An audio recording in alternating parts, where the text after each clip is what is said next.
Snow hissed against the old windows of the small house at the end of Maple Lane.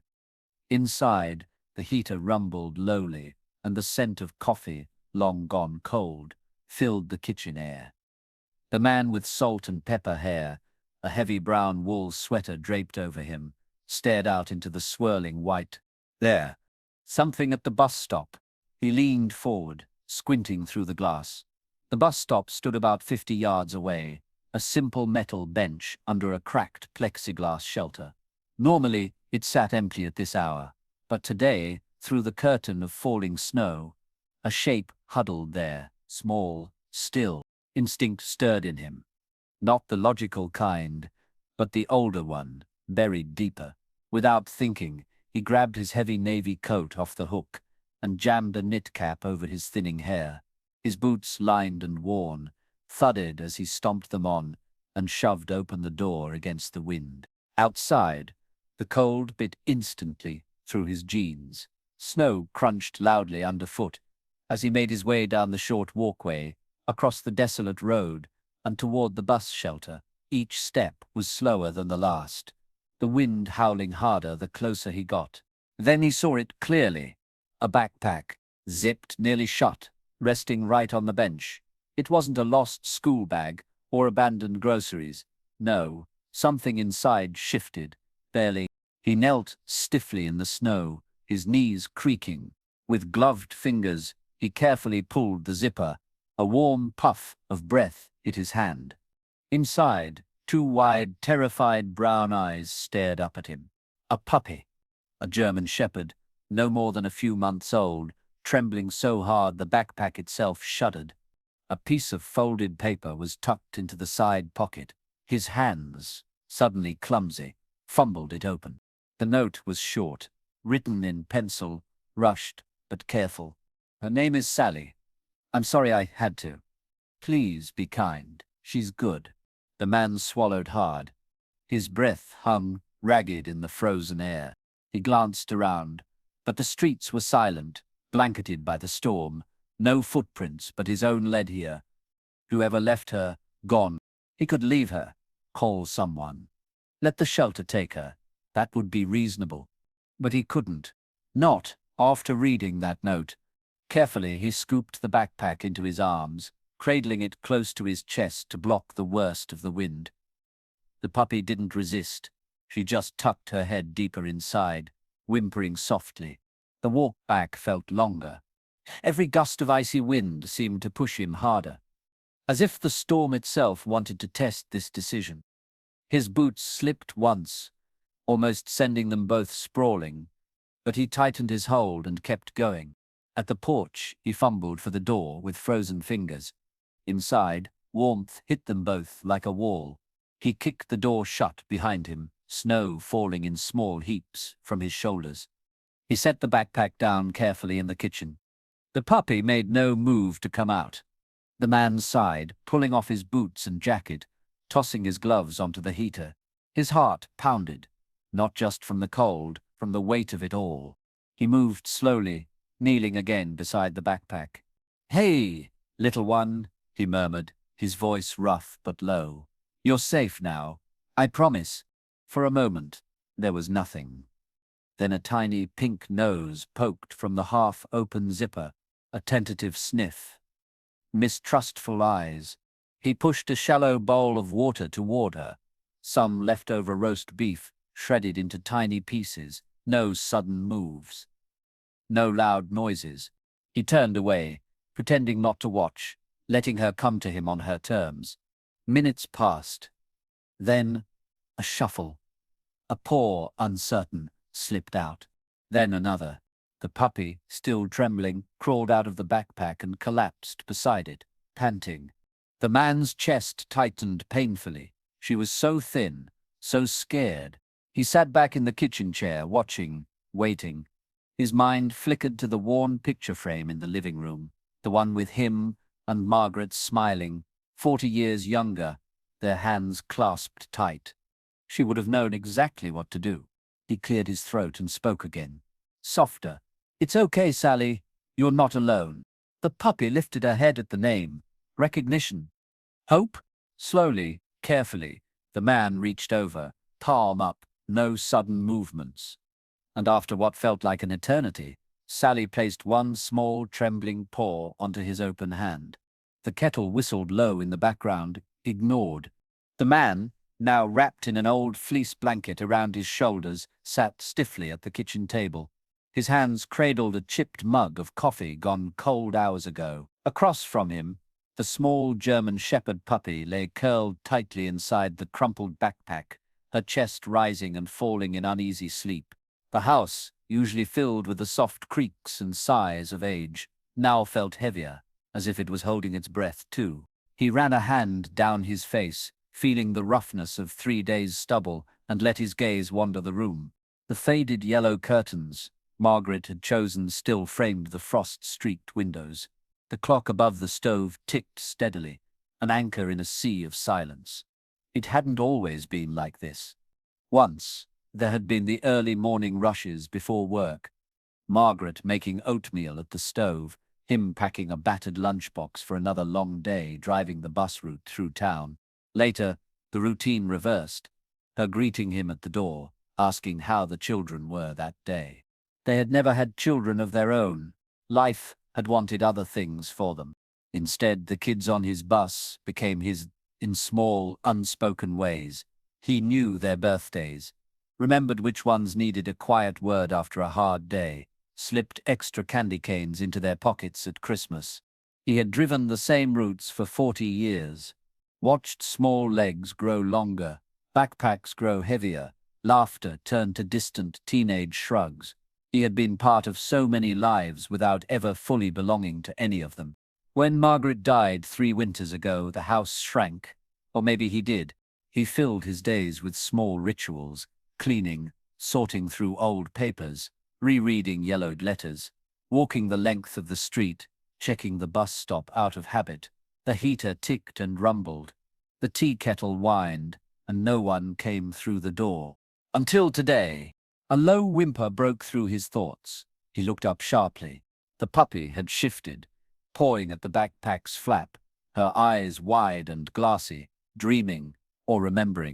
He rose slowly, knees stiff from the cold and stillness, and crouched beside her again. "Hey there, little miss," he said softly. His voice cracked from disuse. "You're safe? You hear me?" The puppy's ears twitched. She gave a tiny sigh, the kind that crumpled his heart all over again. He reached for the note again, the one he'd smoothed out and placed carefully on the table. His thumb brushed the soft graphite letters. "Her name is Sally. I'm sorry I had to. Please be kind. She's good." Who had written it? A boy, a girl, a desperate parent. He traced the words with a fingertip, wishing he could reach back through them, back through time, and lift the weight from whoever had written them. Sally whimpered again.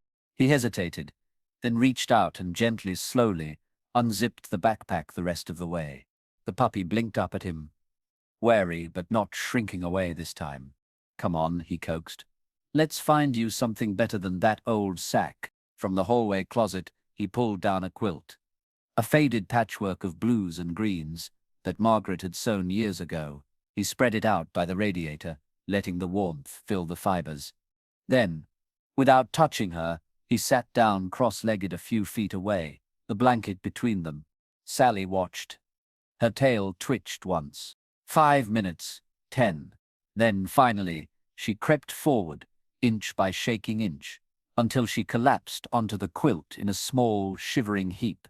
The man let out a breath. He hadn't realized he was holding. Outside, the snow thickened. Flakes, the size of quarters, hurled themselves against the window panes. He rose, joints popping, and moved to living room. From a dusty shelf, he pulled down a book, an old favorite, its spine cracked from years of reading aloud. Settling into his armchair, he cleared his throat. "This one," he said aloud, partly to himself, partly to Sally. This one was Margaret's favorite. He began to read, his voice rusty but steady. Across the room, the puppy shifted, the edge of the blanket pulled up in her teeth. She tucked herself under it completely, just her wet black nose poking out. The man smiled faintly. the kind of smile that felt both strange and familiar after so long. Somewhere between the second and third chapter, Sally's breathing deepened into real sleep. And for the first time in 3 winters, the house no longer felt quite so empty.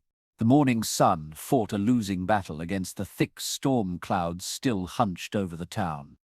Pale light filtered into the kitchen, grey and tired.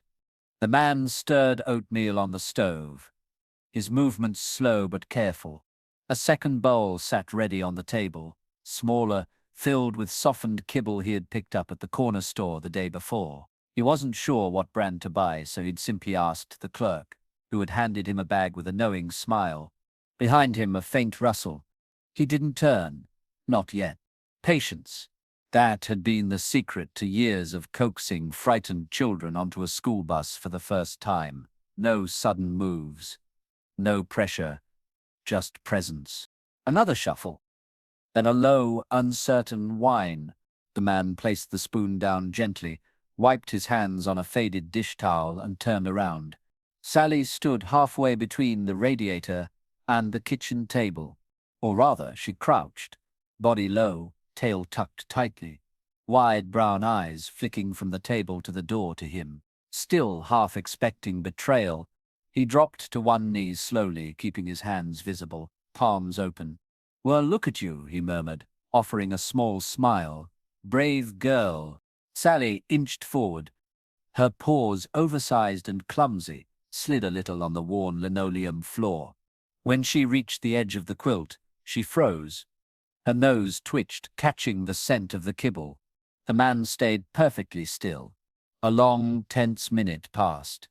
Then Sally crept the last few steps, her whole body vibrating with nerves, and shoved her nose into the bowl. She ate fast, too fast, gulping between frantic glances at the door, as if she expected someone to burst in and snatch the food away. The man's chest tightened. "Take your time, sweetheart. No rush here." When she finished, she sat back on her haunches, licking her muzzle. A small drop of kibble clung stubbornly to the corner of her mouth. He chuckled softly. The sound startled her. She scrambled backward, bumping into the radiator with a yelp. "Easy," he soothed quickly. "No one's mad. No one's mad."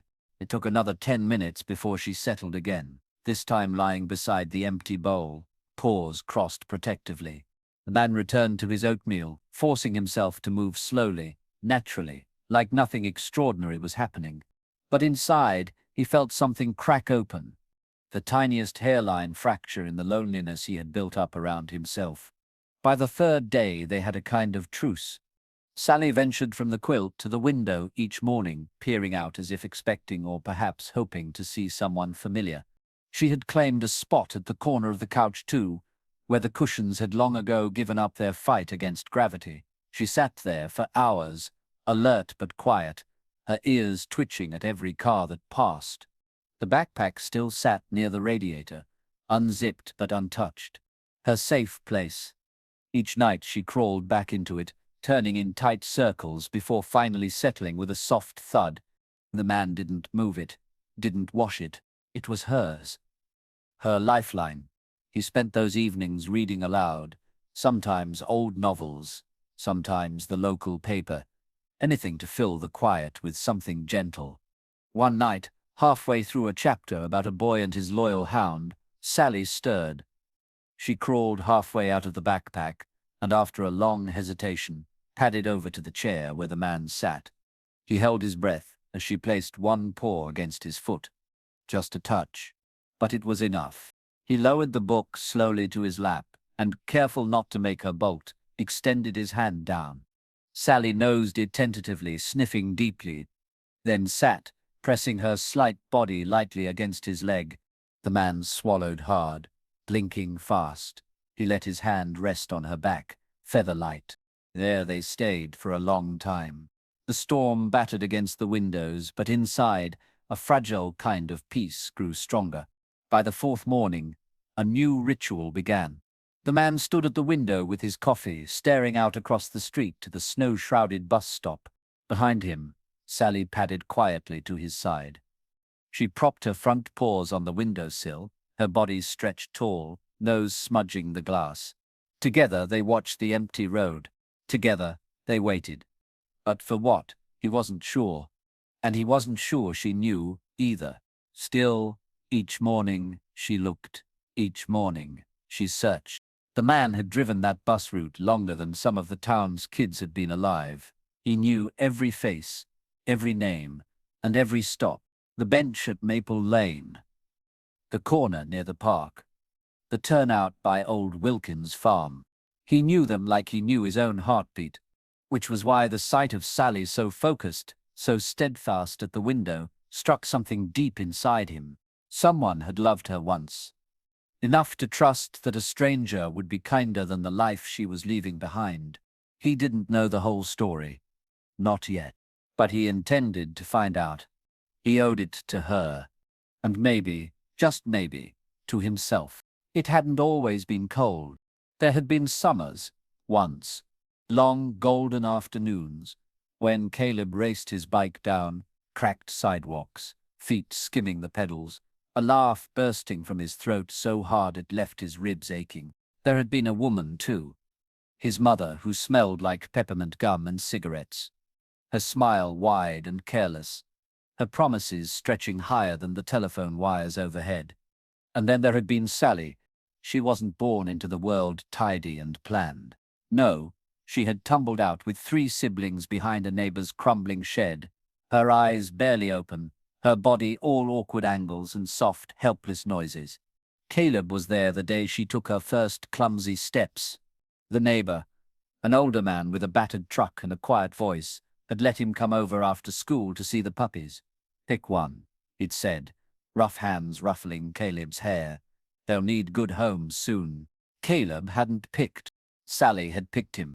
She had crawled across the patchy grass, plowing right past her siblings, and collapsed against his worn-out sneakers with a sigh so big it made his heart lurch. After that, they were inseparable. The house he lived in now wasn't the one he grew up in. After his mother started staying out later and later, after new men with angry voices and heavy boots started appearing in their kitchen, social workers got involved.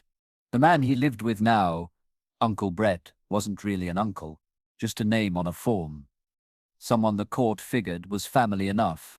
The walls in Brett's house were thin and grey. The fridge was half empty most days. The rules were posted on a sheet of paper stuck to the fridge door with a single grimy magnet. No noise after 8 p.m. No animals in the house. No food without asking. No visitors. No problems. Sally was a problem from the start. At first, Brett tolerated her. She was small, after all. Easy to ignore if she stayed quiet. But puppies grow. And so did Sally. Her legs too long for her body. Her tail knocking over beer cans when she wagged. Caleb did everything he could to keep her out of sight. He tucked her into his bed at night, whispered soothing stories into her soft ears. When she cried, smuggled bits of peanut butter toast under his coat. But it wasn't enough. The first threat came on a Wednesday night. Brett's boots hit the floor hard as he staggered in from the bar, anger radiating off him like steam. "I ain't feeding no damn mutt," he slurred, pointing a thick finger at Sally, who cowered under the table. "Get rid of it. Tomorrow." Caleb didn't sleep that night. He lay stiff under the threadbare blanket, Sally's warm body pressed tight against his chest, her tiny heart beating like a trapped bird against his ribs. In the morning he stuffed her into his backpack, not zipped, just loose enough so she could peek out, and biked to the far edge of town. There was a park there, small and half forgotten, with a rusted swing set and broken benches. He thought about hiding her there, coming back every day with food. But the park was empty, too empty. No one would find her. She would starve waiting for him. He tried the old feed store next, but the windows were boarded up now. The playground by the river was flooded. Every place he thought might be safe wasn't, until he remembered the bus stop. The bus stop at Maple Lane, the one right across from the nice old man's house. The one where kids always said the man waved every morning like clockwork. Maybe he would see Sally. Maybe he would know what to do. The plan formed in Caleb's head, not like a bolt of lightning, but like a slow, heavy sadness sinking into his bones. He scribbled the note with a broken pencil stub on the back of a crumpled math worksheet. Her name is Sally. I'm sorry I had to. Please be kind. She's good. His hands shook as he folded it and tucked it into the backpack's side pocket. The hardest part wasn't leaving the note. It was pulling the zipper almost closed enough to keep the snow out, but loose enough that Sally could breathe. It was whispering her name against her soft, trembling fur one last time. It was turning his back and walking away without looking behind him. Caleb didn't cry then. He didn't have the right anymore. He just pedaled hard into the thickening snow, the wheels of his battered bike cutting two thin, desperate lines down the empty street. He didn't stop until he reached the bus station. There, he slumped onto a bench, wiping his raw, frozen hands against his jeans. A man in a heavy coat approached him. "You lost, son?" Caleb nodded mutely. Within hours, the system swallowed him up again. Foster home to foster home. Another face in a file folder. Another case number. But even after he was shuffled into another strange bed, with another strange set of rules taped to the wall, he pressed his forehead against the cold window glass at night, and he whispered into the dark, "Please find her. Please be kind." The snow eased in the days that followed, but the cold remained sharp enough to bite through coats, to linger stubbornly in the bones. Inside the little house on Maple Lane, life shifted, not with grand gestures or loud moments, but in small, careful steps. Each morning, the man woke early, the habit of decades refusing to loosen its grip. He brewed coffee, black, strong, and spooned kibble into Sally's dish, before touching his own breakfast. Each morning, Sally crept from her backpack without being coaxed. She stretched, stiff and wary, and padded toward the kitchen, her nails clicking lightly on the old wooden floors. They ate together. They sat together. They learned each other's silences. Trust wasn't given all at once. It was a slow, quiet build, like a tower made of fragile glass. The man never pushed. He spoke often, but asked for nothing. Sometimes he read aloud. Sometimes he hummed old songs under his breath. Sometimes he just sat by the fire, his presence a quiet reassurance. Sally listened, watched, moved a little closer each day. One morning she nosed his knee under the table. A tiny bump, a question more than a statement. He smiled softly, setting down his mug without startling her. "Good morning to you too, sweetheart." Another morning, she wagged her tail. Once, a slow, uncertain sweep, when he entered the room with her breakfast. Small miracles. The backpack still stayed by the radiator. At night, after a long day of cautious exploring and tentative trust-building, Sally returned to it. She circled tightly, sniffed it, touched it with her nose, as if to remind herself of something only she could understand. Some nights she slept half in, half out, her head resting just outside the opening, eyes half closed but still alert. The man respected the ritual. He left the backpack exactly where it was, washed around it when he cleaned, never disturbed it. It wasn't just fabric and zippers anymore. It was memory. It was safety. As winter melted slowly into a soggy, reluctant spring, other rituals took shape. Sally claimed a spot under the wide window in the living room. Each afternoon, as the school bus rumbled down Maple Lane, empty now but still faithful to its route, she would sit, ears perked, body tense, and watch. Sometimes she would whine softly, so soft that the man had to strain to hear it over the clink of dishes or the crackle of the fire. It broke his heart in a way he couldn't quite put words to. Someone was missing from her world, someone she still waited for. The man found himself changing, too. He stopped eating frozen dinners on the couch. He started cooking real meals again. Soups and stews that filled the house with smells that made Sally's nose twitch happily. He reopened the heavy drapes that had kept the windows dark for so long, letting in the thin, reluctant light. He even dug out his old radio from the closet, tuning it to a soft jazz station that barely came in clear through the static. Life hummed again, low and quiet. One evening, after a particularly rainy day had kept them both cooped up indoors, Sally surprised him. He was sitting cross-legged on the living room floor, sorting through a box of old photographs, school children in rows, Halloween costumes, school buses decked out for Christmas. Sally padded over, cautious but curious. She sat down right next to him, so close he could feel the warmth of her side against his knee. Slowly, carefully, he set a photograph down and turned to her. Her tail gave one shy thump against the floor. Heart hammering, he extended a hand, open palm, no sudden moves. Sally leaned in and licked his fingers once. A feather-light brush of her tongue. The man swallowed against the lump rising in his throat. "Well, look at us," he whispered, voice rough. "Partners." That night, after reading a few chapters from their book, he leaned back in his chair and found Sally curled at his feet instead of disappearing into the backpack. She wasn't touching him, not quite, but her body faced him fully now, her breathing deep and even. He let his hand fall, ever so lightly, onto her back. She didn't flinch. She simply sighed and shifted closer. Outside, the rain tapped against the windows, like gentle fingertips. Inside, an old wound began to stitch itself shut, slowly, painfully, but surely. Two broken souls, finding something almost like home again, together. It started with the collar, or rather the absence of one.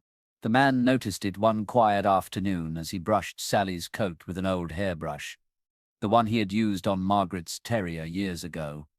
Sally wriggled a little under the attention, but stayed mostly still, her eyes half closed.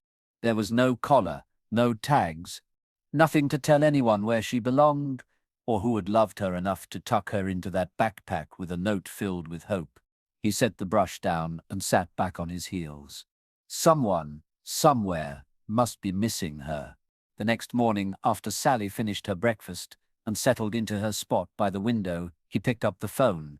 The old rotary dial clicked and spun under his fingers as he called the local shelter. A young voice answered, "Second Chance Animal Rescue. How can I help?" He cleared his throat. I found a dog," he said gruffly. "Small German shepherd. No tags. Seems young. Any microchip?" He frowned. "No idea. Can you check missing reports? See if anyone's looking for her?" The line crackled. Papers shuffled. "I'm not seeing anything recent," the girl said finally. "But bring her in if you can. We can scan for a chip." He looked at Sally, now nosing the window with quiet determination, as the empty school bus rumbled past. "Not yet," he said, surprising even himself. "I'll call back." He hung up. No chip, no reports, no immediate answers, but something gnawed at him now. Restless. Someone had loved her. He could see it in the way she still waited by the window every morning, in the way she lifted her head at the sound of children's laughter outside. She wasn't just abandoned. She was lost. And someone was lost without her. He tried the town's Facebook groups next, with the help of the librarian down the street. She, a retired teacher with kind eyes and a fondness for herbal tea, pulled up the listings on her ancient laptop. "No posts about missing shepherd pups," she said, squinting at the screen. "Plenty about missing mittens and one particularly persistent goose, but no dogs." The man chuckled despite himself. He left a description with her anyway, just in case. The next day, he called the elementary school. It felt strange, reaching out after so many years. He wasn't a bus driver anymore. His name was probably just a dusty entry in an old yearbook. Still, the secretary at the front desk, Linda, remembered him instantly. "Mr. Harris," she exclaimed. "We still have kids who ask if you're coming back to drive the Halloween parade bus." He smiled, something warm unfolding in his chest. After explaining about Sally, carefully omitting the backpack and the note for now, he asked if anyone had reported a missing dog, or more importantly, a missing child who might be connected to her. There was a pause. Papers shuffled again. Finally, Linda said, voice softer. There was a boy, Caleb, fifth grader. Quiet kid. Disappeared about a month ago. The man straightened in his chair, heart thudding. Ran away from his uncle's place after his mum. Well, after some family troubles. Poor thing. He squeezed the receiver tighter. Was there a dog involved? I think so, Linda said. He used to bring a little shepherd pup when his uncle wasn't watching. I remember he got scolded for it once. Said she was all he had left. The man closed his eyes for a moment. Do you know where he is now? He asked. He's in foster care, Linda said gently. They placed him with a family in the next county over. Could you find out more? Another pause. I'll see what I can do, she said. He hung up the phone and sat there, the house unusually still around him. Sally rested nearby, chewing absently on a frayed bit of blanket. She looked up at him, ears tilting as if sensing the shift in the air. The man rubbed his face with both hands. There it was, the choice staring him in the face. Find the boy. Return the dog. Do the right thing, even if it broke his heart. Because it wasn't just about what Sally needed. It was about honoring whatever love had written that desperate, hopeful note. The days that followed were filled with an anxious kind of waiting. Linda called back 2 days later. I found him, she said. His name is Caleb James. He's living with a foster family, the Martins, about 20 miles north. The man scribbled the information on the back of an envelope. Should I call? He asked, feeling strangely hollow. You should, Linda said gently. The social worker handling his case is kind. Her name's Diane. Sally pawed at his knee as he hung up the phone. He looked down at her, at the trust in her wide brown eyes, the way her body leaned into him now without hesitation. Would she want to leave? Could she even understand? He didn't know, but he knew he had to try. That night, after a long evening spent pretending everything was normal, he pulled out a small suitcase from the hall closet. He packed a few things. Dog treats. An old leash he found in the garage. The backpack. He set it by the door. Tomorrow, they would go. And whatever happened after that, he would remember this. That even in the coldest winter, even in the loneliest house, kindness had found a way to slip in through the cracks. And it had a name. Sally. Word spread the way it always did in small towns. Not through official announcements, but through chance conversations, knowing glances, and the kind of whispered exchanges that carried more weight than any headline. The man hadn't intended for it to happen. He was just a figure at the market, walking with a leash looped loosely around his wrist, a small German shepherd pup trotting carefully at his side. But people noticed. At the feed store, Mrs. Dalrymple leaned over the counter, her glasses sliding down her nose as she peered at Sally. My, she clucked, handing over a bag of dog treats. Looks like you found yourself a shadow. The man smiled quietly, accepting the change. At the gas station, the young attendant with a mess of blonde hair and a perpetual baseball cap tipped his hat in greeting. Cute dog. Yours. The man hesitated, then nodded once. For now. No need for long explanations. The town would write its own story anyway. The first real ripple came when Mrs. Abernathy, the retired teacher from 3 doors down, stopped by with a bundle under her arm. I thought she might like these, she said briskly, pushing a stack of old quilt squares into his hands. Before he could thank her properly, she leaned down, whispering conspiratorially to Sally, You picked a good one, sweetheart. Best man in the county. Sally wagged her tail once, solemnly, as if she understood. The veterinarian came next. He was a soft-spoken man with thick glasses and a rumpled grey jacket. His office smelled of antiseptic and something sweet. Maybe the lollipops he kept at the front desk for nervous children. Sally sat stiffly on the examination table, her body trembling so slightly it was almost invisible. The man stood close by, hand on her back. She's healthy, the vet said, after a thorough exam. A little underweight, some stress. But she's a strong little thing. He peered at Sally thoughtfully as he packed away his tools. No chip, he added. No tags. No claim. The man exhaled slowly. He hadn't realized he'd been holding his breath. The vet scribbled something on a notepad and handed it over. "My number," he said. "If you need anything." Outside, the man lifted Sally carefully into the truck's passenger seat. As he turned the key, the vet tapped the window once. "Don't worry," he said with a small smile. "The right stories find their endings, one way or another." Back at home, the community continued to weave itself quietly around them. The neighbor boy, a freckled whirlwind named Jamie, began appearing in the afternoons, tossing a tennis ball back and forth with Sally in the yard. At first, Sally kept her distance, eyeing the ball suspiciously, circling it like it might bite. But Jamie was patient, sitting cross-legged in the grass, rolling it gently back and forth. One afternoon, Sally nosed it hesitantly. Then again, a little braver, until at last she pounced, tail wagging, triumphant. The boy whooped, startling her into a goofy sideways hop that made the man laugh out loud, a sound he hadn't heard from his own throat in far too long. Jamie grinned up at him, gap-toothed and earnest. "She's smart, mister." The man just nodded, blinking against the sharpness in his chest. "Smart, brave, patient. Qualities born of love. Qualities born of waiting." The last piece of the puzzle came one Sunday afternoon when Mrs. Abernathy returned with a thick, leather-bound yearbook under one arm.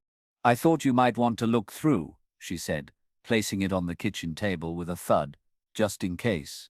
The man flipped carefully through the pages, Sally resting her chin on his foot. Familiar faces smiled up at him from years gone by. Awkward grins, graduation caps tilted askew, scrawled notes in the margins. Near the back, tucked among the fifth-grade class photos, he found it, a boy with dark hair and wary eyes, clutching a scrawny puppy in his arms. The caption read, "Caleb James, favorite thing, my dog, Sally." The man traced the tiny printed name with his fingertip. "Found you?" That night, sitting by the fire, Sally snoring softly at his feet, the man allowed himself a sliver of hope. The boy was real. The bond was real. And soon, maybe soon, Sally would be going home. The thought filled him with a complex, twisting ache he couldn't quite name. Because home, he realized, wasn't just a place. It was a heart that waited, a voice that called, a hand that stayed open even when it hurt. And sometimes, it was a small kitchen filled with the smell of stew, a patchwork quilt spread by the fire, and a brave little dog who had chosen, against all odds, to trust again. The morning of the drive dawned cold and bright. Sunlight glinted off the frost that edged every blade of grass, every sagging fence post along the road. The man stood by the door, the blue backpack slung carefully over one shoulder, his free hand resting lightly on Sally's collar. She sensed something was different. Her paws danced lightly against the floor, her ears flicking nervously, her body trembling with anticipation. "It's okay, girl," he said softly, giving her a small pat. "We're just going for a ride. A good one." He wasn't sure who he was trying to convince more, her or himself. The drive stretched long and quiet. Sally sat perched on the passenger seat, wrapped in the familiar quilt from home, her nose pressed against the cold window as the fields and trees slipped past, her breath fogging little circles onto the glass. The man drove steadily, hands loose but heart hammering. He had spoken with the social worker. Diane, the day before, arranged the visit. Just a visit, she had stressed. To see if Caleb and Sally remembered each other. No promises. No guarantees. The man knew better than to expect tidy endings. But hope, fierce and stubborn, burned in his chest anyway. The Foster house sat at the edge of a wooded neighborhood. Neat, low houses spaced wide apart, the trees winter bare and rattling faintly in the breeze. He pulled up slowly, tires crunching on gravel. A woman with graying hair and a thick knitted scarf waved from the porch. Diane, beside her, peeking from behind the door, was a thin boy with a mop of dark hair and wide, cautious eyes. The man recognized him instantly. Older, maybe, but still the same boy from the yearbook page, still clutching invisible wounds close to his chest. Caleb. The man stepped out of the truck first. He didn't rush, didn't call. He simply opened Sally's door and stood back. For a heartbeat, Sally hesitated, nose in the air, nostrils twitching. Then she leapt from the seat, her paws skidding on the gravel. And then she saw him. A sound tore from her throat, not quite a bark, not quite a whine, something raw and joyous and broken all at once. Caleb gasped, stumbling down the porch steps, his arms outstretched. Sally barreled into him, her body quivering with such frantic happiness that it knocked him backward into the brittle winter grass. And there, in the pale morning light, the two of them collapsed together, a tangle of boy and dog and tears. The man stood still, throat tight, watching. Diane laid a gentle hand on his shoulder. "She's his," she said simply. He nodded, unable to speak. Across the yard, Caleb buried his face against Sally's neck, his thin shoulders shaking. "You waited for me," he whispered into her fur, over and over. "You waited," and Sally, in answer, licked his face, pawed at his chest, curled herself so tight against him. It was as if she meant to climb inside his very ribs. The backpack still hung from the man's shoulder. He walked over quietly and placed it beside them. Caleb lifted his head, eyes red and shining. "That's hers," he said. The man smiled, blinking fast. "I figured." Caleb pulled the backpack into his lap. Sally nosed it eagerly, whining, tugging at the zippers with her teeth. "You can keep it," the man said. His voice cracked. "It's part of her story, part of yours." Caleb nodded fiercely, pressing his cheek against Sally's warm side. They stayed like that for a long time. No need for rushed words, no need for explanations. Later, sitting on the porch with steaming mugs of cocoa between them, Diane explained the next steps. Sally could stay with Caleb during supervised visits. They would slowly integrate her into his foster home life. If all went well, and there was no reason to think it wouldn't, Sally could be officially part of Caleb's case plan. The man listened, nodded, asked the right questions. Inside, he was already preparing to say goodbye. When it was time to leave, Caleb hugged him unexpectedly, fierce and clumsy and full of the desperate gratitude of someone who had lost too much and finally gotten something back. "Thank you," Caleb said fiercely, "for keeping her safe." The man cleared his throat, blinking against the sting in his eyes. "She kept me safe too," he said quietly. Caleb smiled, a real one this time, small and bright and heartbreaking all at once. Sally watched from the porch, her tail thudding against the boards. When the man reached the truck, he turned to see her still staring after him, torn. He crouched down, opening his arms once. Sally bolted to him, throwing her weight into his chest, licking his jaw in a frantic rush of emotion.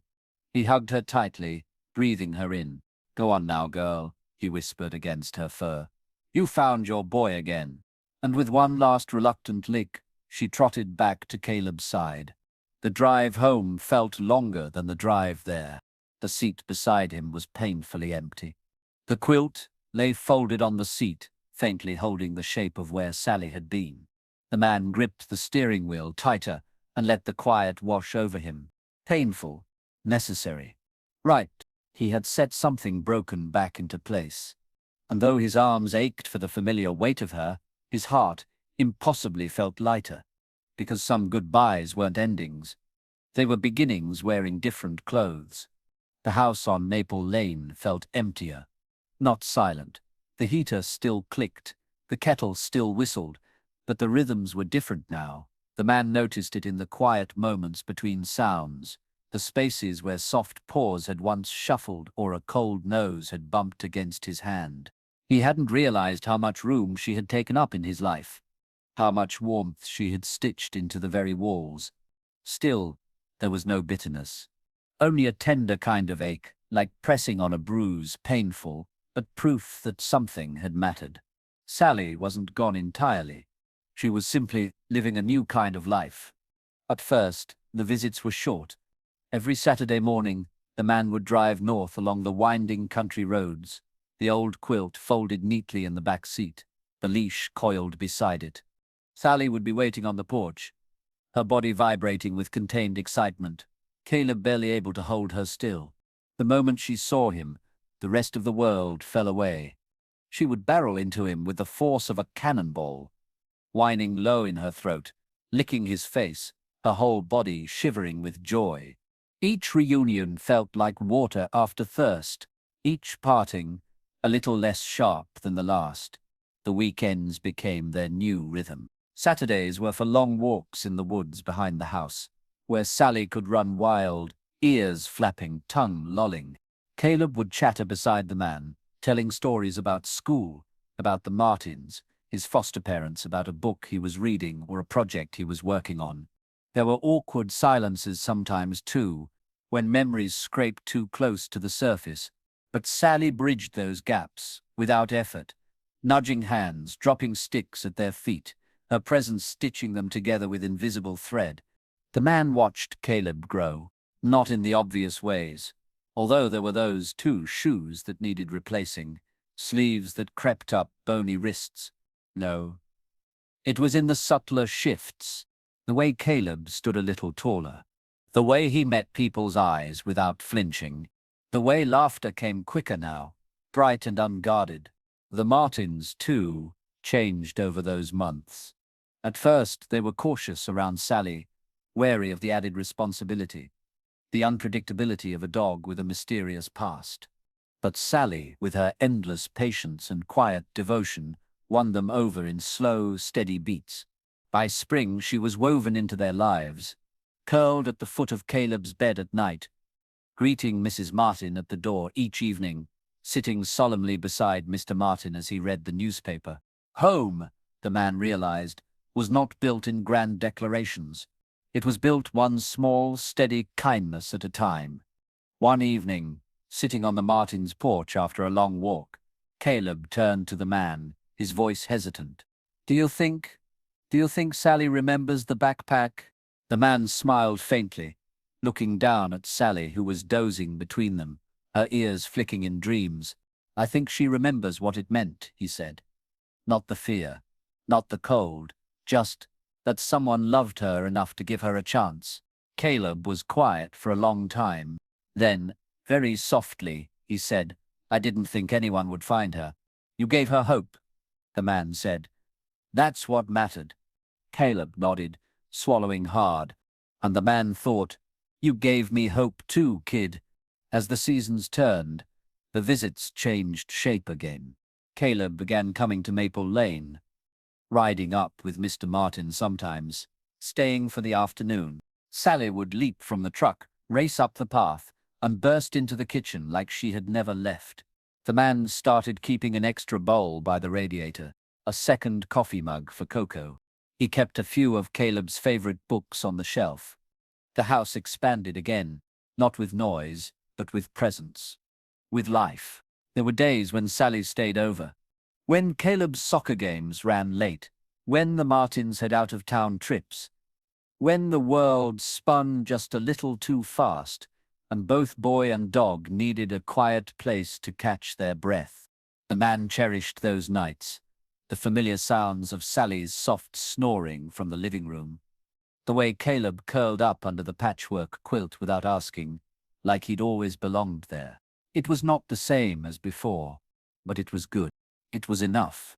One evening, after Sally had stolen a sock from the laundry basket and Caleb had collapsed in giggles, trying to retrieve it, the man stood back, watching them, the way Sally pranced proudly, tail high, the way Caleb's laugh filled the room without hesitation.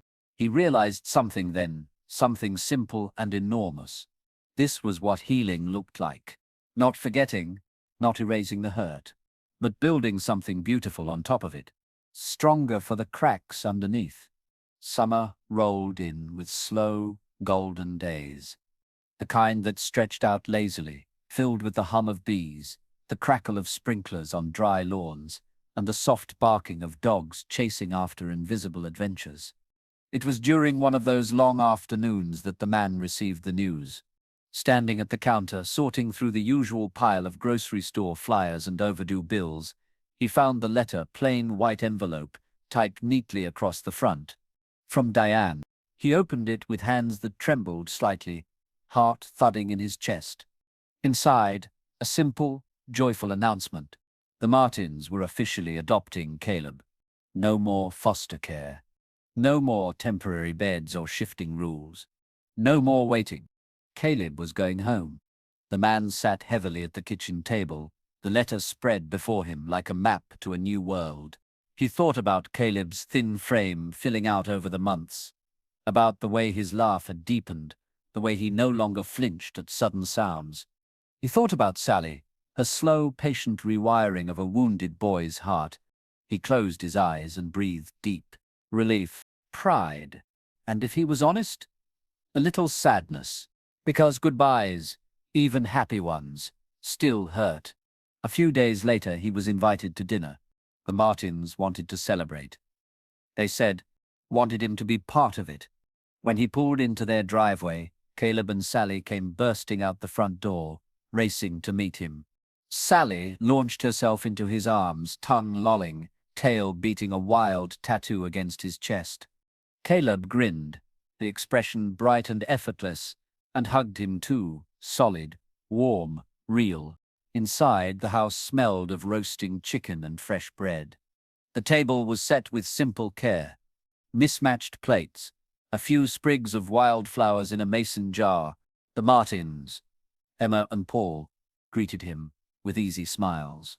Emma was a soft-spoken woman with kind brown eyes, wearing a pale blue blouse, smudged with flour.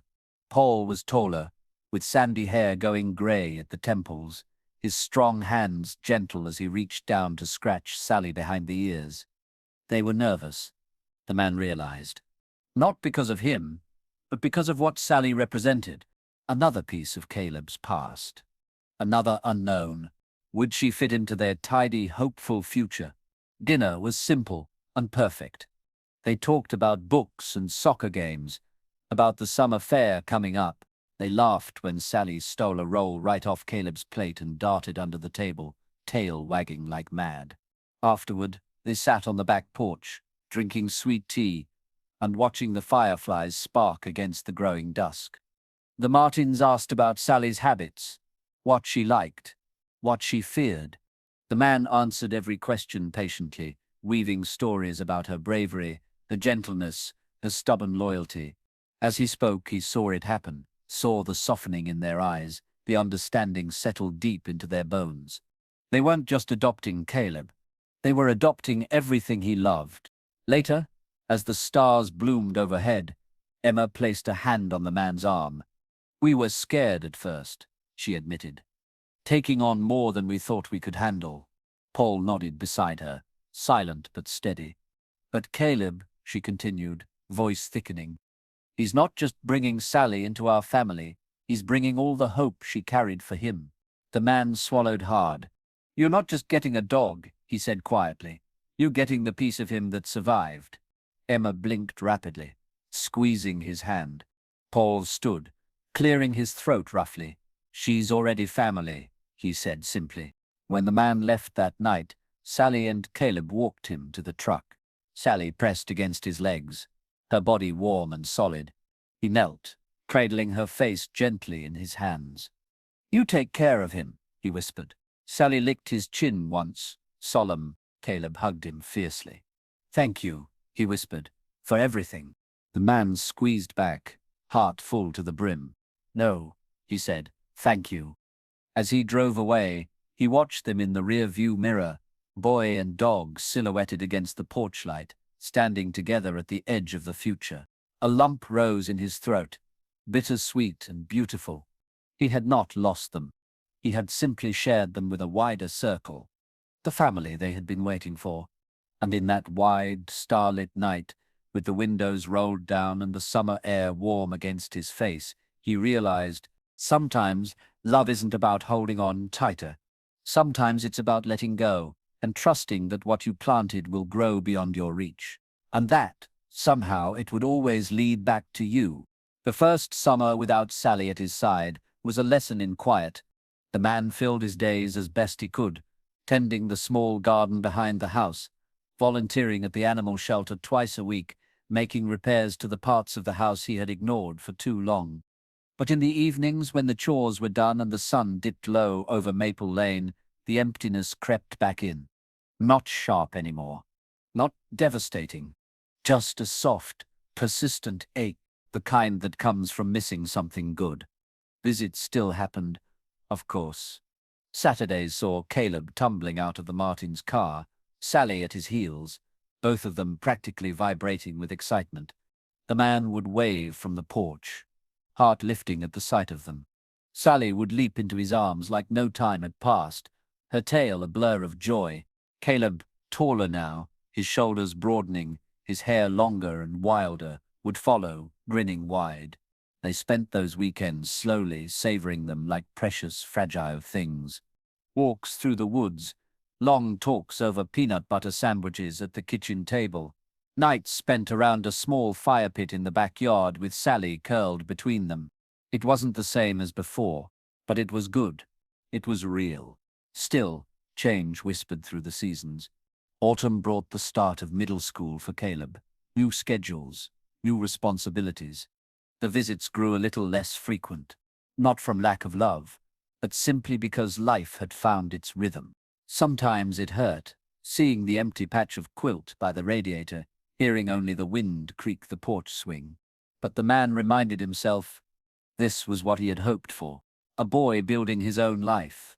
A dog who had never given up waiting, now with a home that didn't ask her to. One bright September afternoon, Caleb arrived with a special request. They sat at the kitchen table, Sally sprawled between them, snoring lightly. Caleb pulled a small, worn notebook from his backpack. I'm doing a school project, he said, flipping it open to a blank page. We're supposed to write about someone or something that changed our life. The man raised an eyebrow, sipping his coffee. And Caleb grinned shyly. I want to write about her, he said, scratching Sally's ear. And you? The man blinked hard, staring into his mug. I figured you could help me remember the details, Caleb added. The man smiled. A soft, shaky thing. I'd be honored, he said. They spent the afternoon piecing together the story. Not just the facts, but the feelings. The storm. The backpack. The first tentative touch. The slow, patient rebuilding of trust. Caleb wrote in small, careful letters, pausing often to think. Sally, sensing the importance, somehow stayed close, resting her head against Caleb's foot.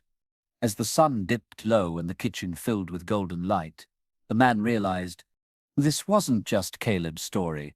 It wasn't just Sally's. It was theirs, woven together in ways that even time couldn't unravel.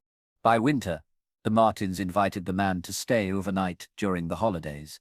Family should be together, Emma had said warmly over the phone.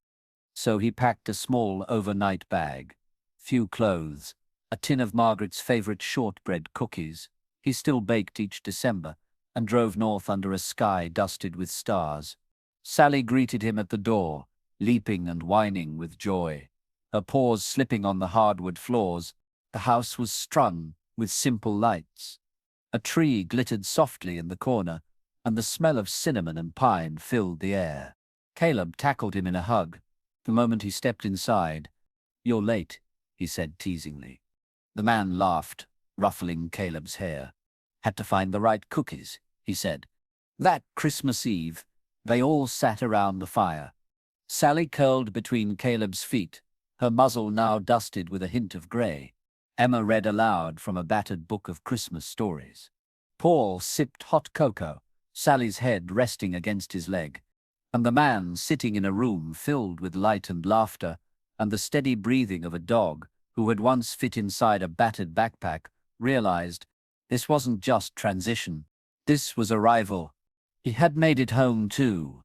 Later, as they tucked Sally into her bed, an old quilt spread by the fireplace, Caleb whispered softly, "She still watches the door sometimes, like she's waiting for something." The man knelt beside him, resting a hand on Sally's side. Maybe, he said, smiling faintly. She's just remembering. Caleb nodded, thoughtful. Or maybe, he said, scratching behind her ears, she's making sure it stays open, for when someone needs it. The man looked at him, at the boy who had learned patience and hope and trust the hard way, and felt pride swell deep and fierce. You're a good man, Caleb James, he said quietly. Caleb beamed, cheeks pink with the warmth of the fire, and something deeper. You too, he said simply. And between them, Sally sighed, stretching contentedly. Home, whole, and finally wonderfully at peace. Spring arrived with a kind of quiet majesty. It tiptoed into town, melting the last patches of stubborn snow, coaxing daffodils from the thawed earth, warming the streets where kids rode bikes, and neighbors leaned over fences again. And with it, a new rhythm settled into all their lives. It had been a full year since the storm, a full year since Sally, trembling and silent, had been lifted from a backpack on a frozen bench. Now, she bounded through the tall grasses behind the Martins' house, ears flopping, tongue lolling, chasing the scent of things only she could smell. The grey on her muzzle was a little more noticeable now, tiny wisps, like threads of silver stitched into her fur. But her spirit, if anything, had only grown brighter. The man visited often, not just on holidays or birthdays anymore, but for no reason at all. Sunday dinners, school plays, lazy afternoons spent fixing the sagging fence behind the house. Sometimes he stayed just an hour.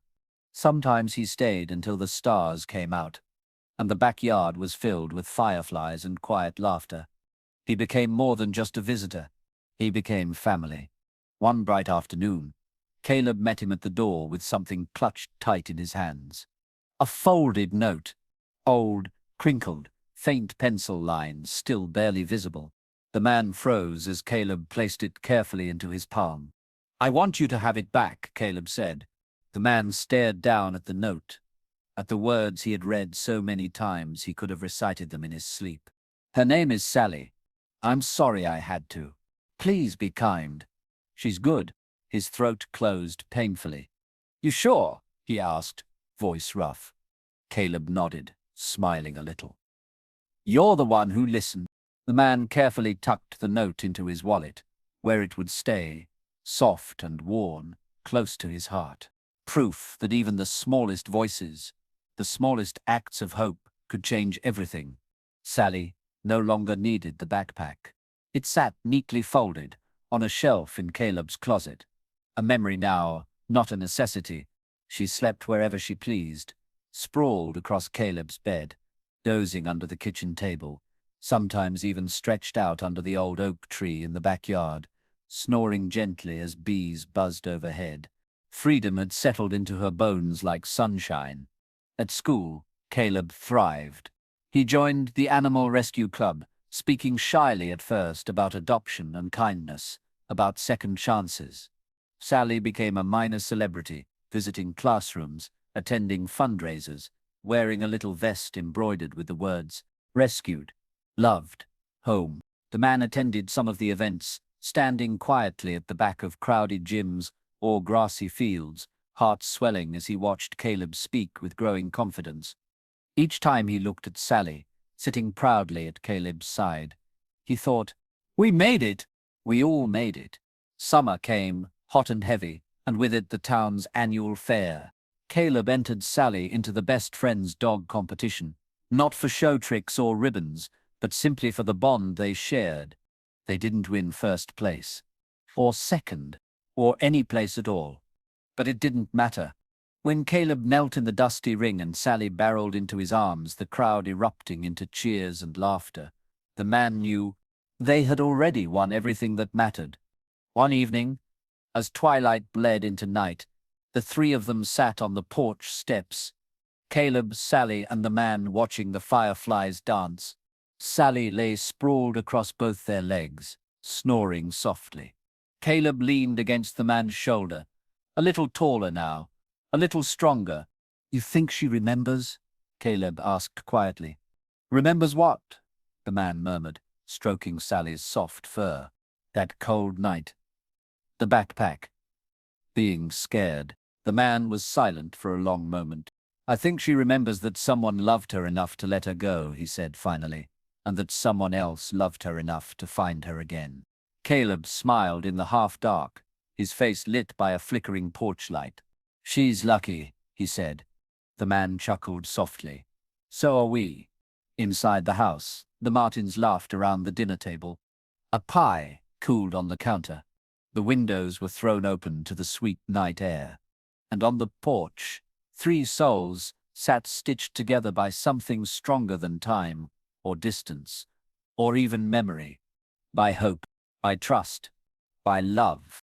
The man looked down at Sally, her chest rising and falling in the slow, easy rhythm of dreams. And for the first time in a long, long while, he didn't feel the past pulling at him. He felt the future bright, open, and endless, waiting for them to step into it. Together. Years drifted by, stitched together with the soft, steady thread of ordinary days. Seasons turned, one after another, painting the town in hues of green and gold and white and then green again. The house on Maple Lane remained much the same. The crooked porch swing, the creaky front door, the small garden stubbornly blooming each spring. But inside, the man's world had expanded far beyond what he had once imagined possible. Caleb grew tall. Gone was the gangly boy who had once hidden behind 2 long sleeves and wary eyes. In his place stood a young man, confident, kind, steady. Sally aged too, as dogs do. Her muzzle turned fully silver. Her steps slowed. Her naps stretched longer under sun-dappled porches and cozy quilts. But her spirit, her boundless, bright, unwavering spirit, remained untouched by time.